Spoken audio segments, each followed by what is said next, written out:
to the heart of the conversation today, which is really about the ESG profile page. We've got it up here kind of on one side of your screen, which is just kind of a representative sample of what you can expect to see in over 1,900 global company meetings this year. We will be covering essentially a slightly expanded version of the MSCI world, and we'll also make sure to be covering Climate Action 100 plus companies. There's kind of a special categorization for those companies, so those will be in there as well. So for almost every company, you will see what you are seeing here, with one small exception.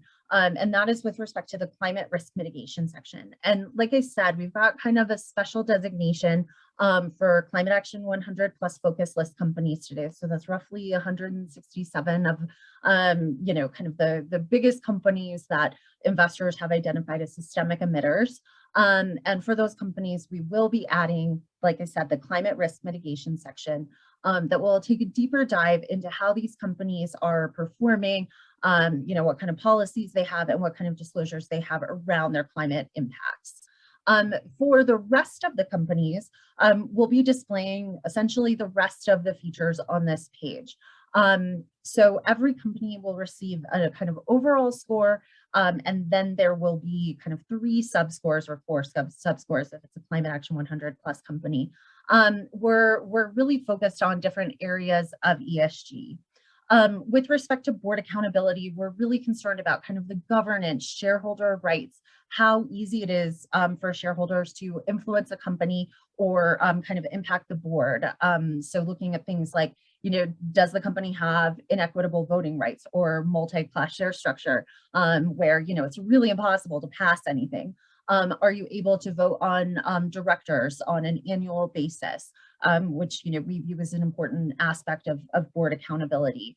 And even getting into kind of what previous year vote results look like, as sometimes lower vote results can really indicate significant shareholder concern regarding a specific area of a company's governance or disclosures or performance.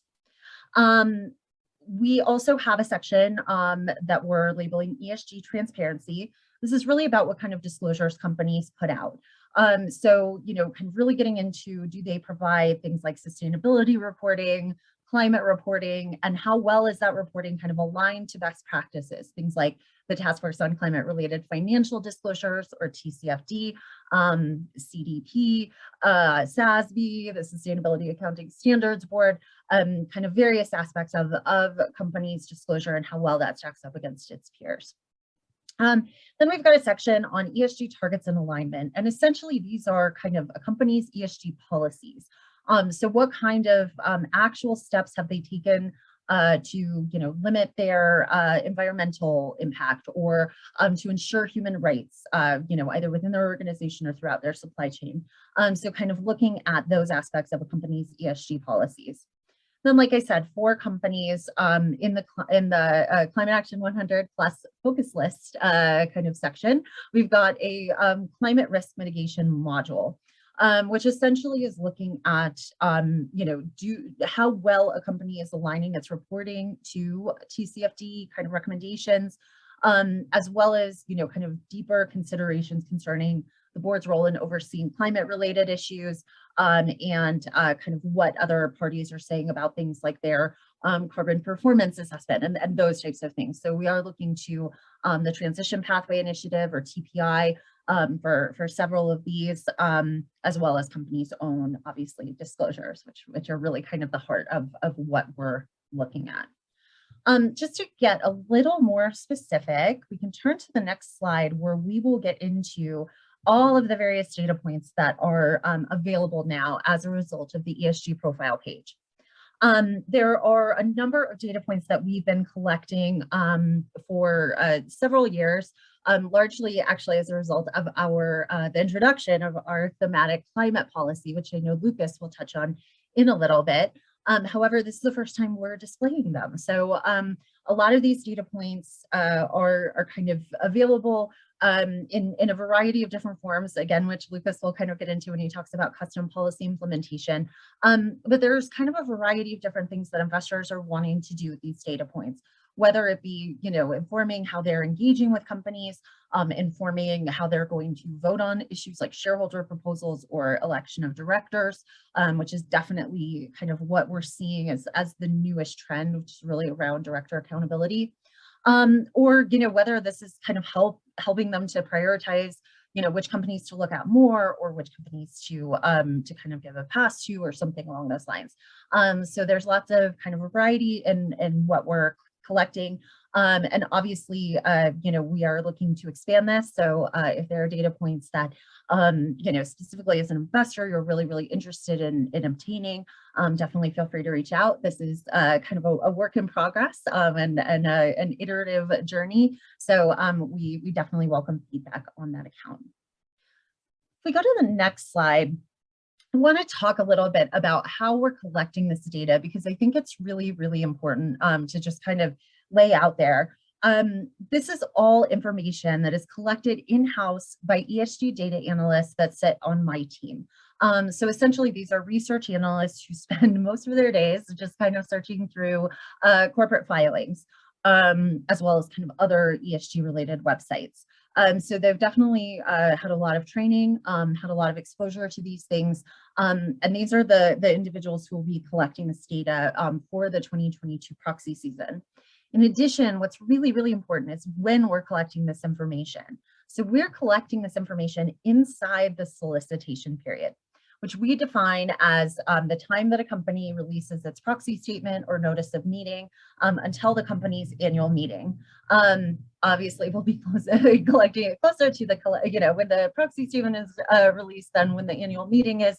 But it is important to note kind of that short time frame in which we'll be collecting this information. As ESG becomes more and more important to companies and to investors and to stakeholders, companies are kind of putting more ESG related information on their ballots, and they're also producing this information in a way that investors are using for their voting decisions. However, what we're finding with a lot of ESG data providers is that they're not kind of living and breathing around the annual meeting cycle like we generally are, understandably. But we want to make sure that if we're going to say, you can use this data point in a client's custom policy, that it's as up to date as possible.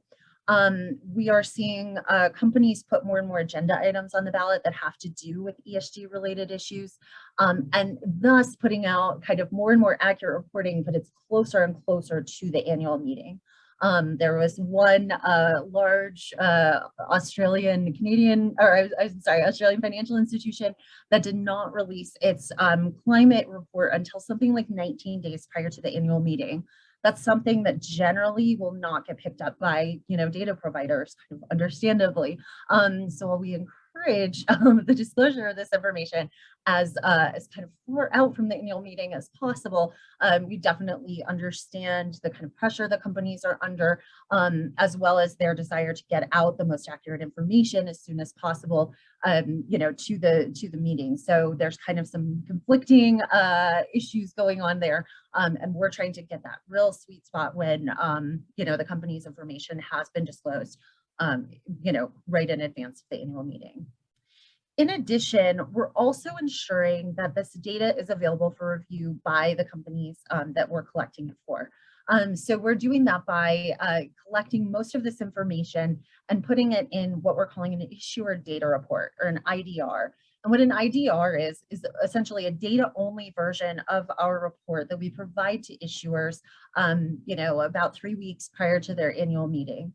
They then have the opportunity to review, make sure everything looks right to them, make any changes, that they might suggest, and then we'll take that back and make any changes. If we made a mistake, if we missed something, or didn't see something the right way, we'll then make those changes.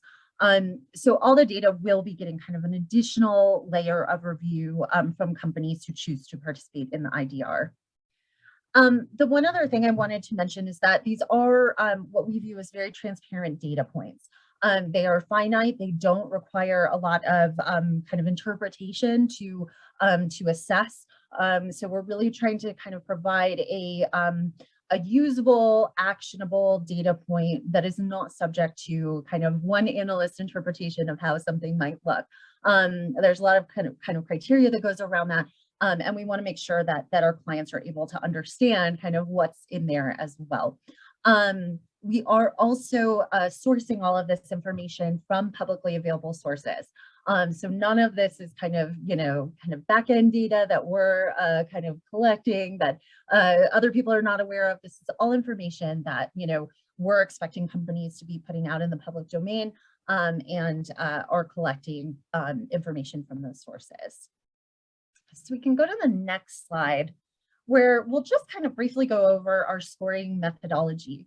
I would say that, scores are probably not the most important part of this, profile page, but they are definitely an important part. What we are presenting is kind of what we view as a fairly simple scoring methodology. We're essentially looking at an absolute score. So this is not impacted by companies in, the same company's industry or geography. These are scores that are kind of unique to a company in this point in time. And can really be used to compare companies, kind of on an apples to apples basis. We are not currently factoring in, really industry specific metrics or indicators. Really what we're trying to look at are the data points that we believe kind of represent the most holistic view of a company's ESG practices. We also wanted to ensure that the data points were kind of consistent from company to company so that, when people are voting or, looking through their portfolios, they're able to identify the issues that are most important to them and have a comparable basis for those issues. So this is an absolute score. And essentially it's based on what we're kind of calling points awarded versus points available. And why we are kind of laying those two things out is because we wanted to make sure it was clear that in certain instances, we will effectively wipe out, what an impact of a certain data point might be on a company's score. Now that sounds a little confusing, so let me step back and explain what I mean. In some instances, companies, for example, in certain areas, the regulators or the markets may dictate that having a classified board is market best practice. It may be a regulation, it may be, something along those lines. In those instances, even though we believe that kind of the annual director elections are the most kind of fitting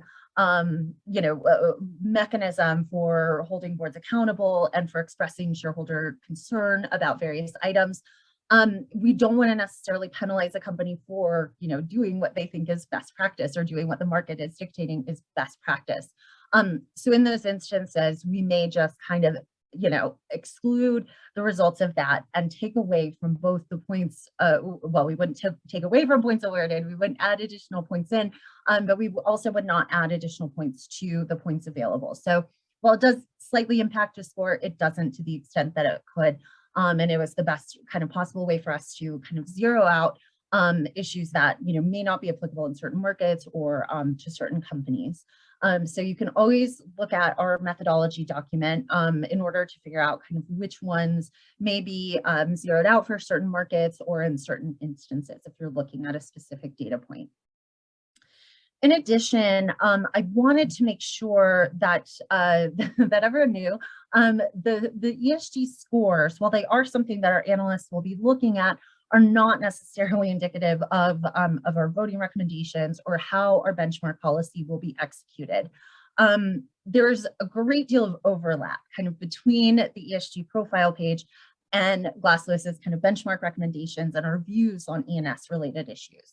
For example, there's a very strong focus on things like, gender diversity, on things like ensuring appropriate oversight of environmental and social issues. And when those are not present, it will negatively impact a score as well as our vote recommendations. So there is some overlap there, but there's definitely no kind of direct correlation between the two. And then finally, we really wanted to make sure that these were really transparent data points and that people had insight into how we're scoring them and what's important to us when we're looking at this ESG score. I have provided a link to our ESG profile methodology in this slide that you are welcome to look at. That is a publicly available document that really should kind of explain each of the data points, where we're sourcing information from, and how it kind of impacts the score, whether it kind of adds to a score or removes from a score. So to the best of our ability, we kind of put that information out there.